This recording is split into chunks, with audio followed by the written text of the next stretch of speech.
Well, since the Paris attacks 1 week ago, France has escalated bombings of Syria, and the U.S. has vowed an intensification of its war on the Islamic State. With only a small number of U.S. special forces on the ground, Iraq and Syria have become new fronts in a global drone war that has launched thousands of strikes in Pakistan, Afghanistan, Yemen, and Somalia. But now an unprecedented group is calling for the drone war to stop.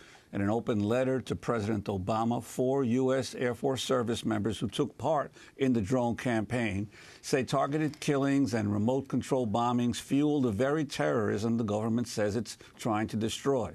The 4 whistleblowers write, quote, "We came to the realization that the innocent civilians we were killing only fueled the feelings of hatred that ignited terrorism and groups like ISIS, while also serving as a fundamental recruitment tool similar to Guantanamo Bay.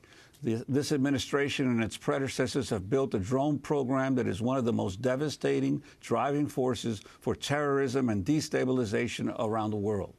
They continue saying, quote, "We witnessed gross waste, mismanagement, abuses of power, and our country's leaders lying publicly about the effectiveness of the drone program. We cannot sit silently by and witness tragedies like the attacks in Paris, knowing the devastating effects the drone program has overseas and at home."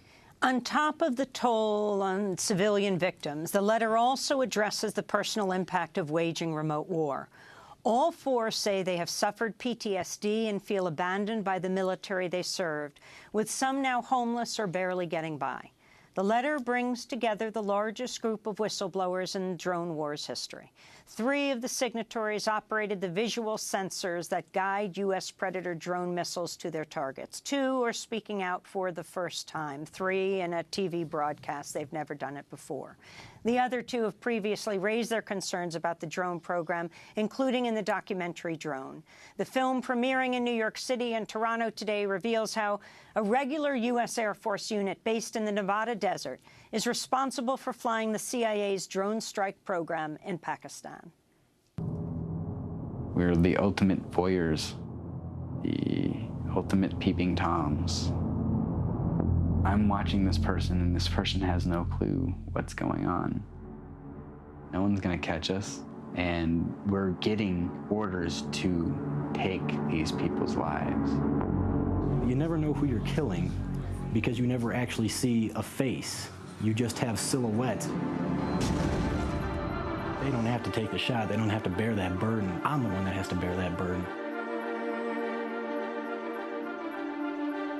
There's always been a connection between the world of war and the world of entertainment. The military has invested in creating video games that they're using as recruiting tools. War is an unbelievably profitable business. The drones have been terrifically effective. They've taken out a lot of the al-Qaeda leadership. It's cheap. It doesn't involve putting troops on the ground. I believe the United States of America must remain a standard bearer in the conduct of war. That is what makes us different from those whom we fight. The United States is violating one of the most fundamental rights of all, the right to life. There's a large number of innocent civilians who are being killed, and that has to be reported.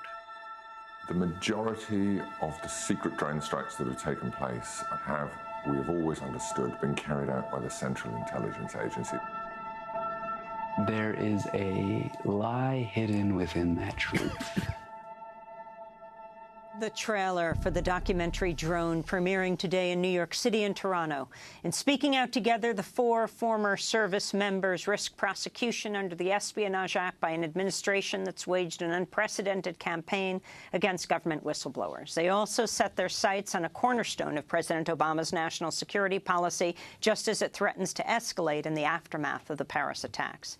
After being elected to office on a platform of Iraq war opposition and a vow to bring the troops home, President Obama has quietly expanded the drone war far beyond its size and lethality under President George W. Bush.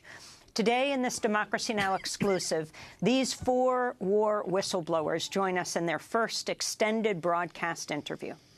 We're joined by Brandon Bryant and Michael Haas, who have spoken out to a certain extent before, both former sensor operators for the U.S. Air Force Predator program. Stephen Lewis, a veteran of the U.S. Air Force, is also a former sensor operator for the Air Force Predator program, and this week is speaking out for the first time. Also going public for the first time is Sean Westmoreland, a former Air Force technician who helped build a station in Afghanistan used to relay drone data. But first, I want to turn to Jesselyn Radack, National Security and Human Rights Director at the Government Accountability Project, former ethics advisor to the U.S. Department of Justice. As an attorney, she's representing several former drone operators, including this group of 4 young men who are speaking out today. Jesselyn Radack, how much do they risk in speaking out on Democracy Now! Today? They're taking an enormous and very brave public risk in speaking out. I have clients in the national security and intelligence communities who've done nothing more than tell the truth about some of America's darkest secrets, like torture and secret surveillance, and now in this case, drones. And those clients, a number of them, have been prosecuted under the Espionage Act. And Edward Snowden, of course, another one, is living in exile. Not because they've done anything wrong or even revealed classified information, which they're not here to do today, but because they have embarrassed the U.S. government.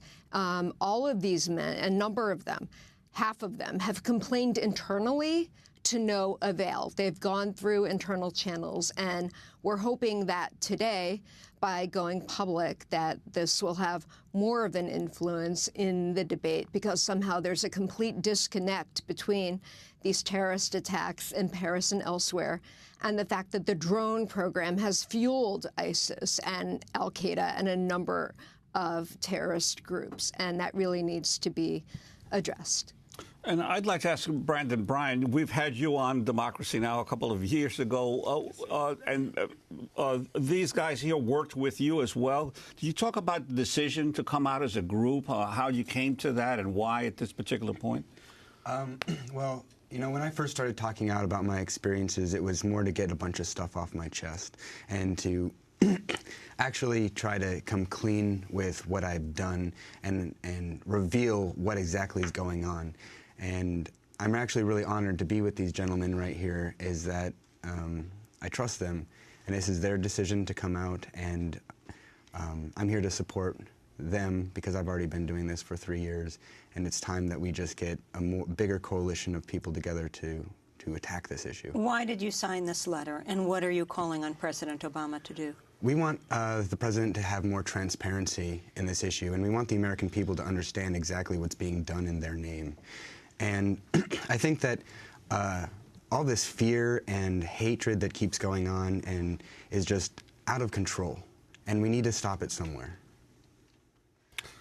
Michael Haas, I wanted to ask you, in terms of your experience in the drone program and the culture that the military basically allowed to flourish in the drone program. You've talked about how your fellow service members talked about the children that they were targeting as well.